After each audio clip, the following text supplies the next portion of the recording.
দুটা পাৰ্টি আছে। এটা পাৰ্টি সংসদ গৌৰৱ গগৈ পাৰ্টি, এটা পাৰ্টি সংসদ প্ৰদ্যুৎ বৰদলৈ পাৰ্টি।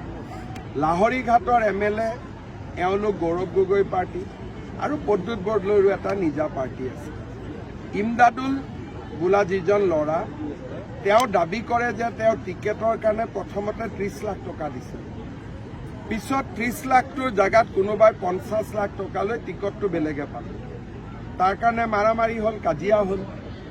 কংগ্ৰেছে চামুগুৰিতো নিজে নিজৰ ভিতৰত কাজিয়া কৰে, ভিংৰূপহীতো কাজিয়া কৰে আৰু আমাক বদনাম কৰে। সেইকাৰণে মই এতিয়া কংগ্ৰেছতে ইয়াতে ৰচিদ মণ্ডল আৰু একে ৰচিদৰ মাজত ধুমাধুম কাজিয়া, বদনামটো আমাৰ হ'ব মাৰামাৰি কৰিলে। এওঁলোকে দিল্লীৰ হাইকমাণ্ডে বহি কংগ্ৰেছৰ মাজত কাজিয়াটো নোহোৱা কৰিব লাগে, নহ'লে কেতিয়াবা মাৰামাৰি হ'ব, গুলীয়াগুলি হ'ব।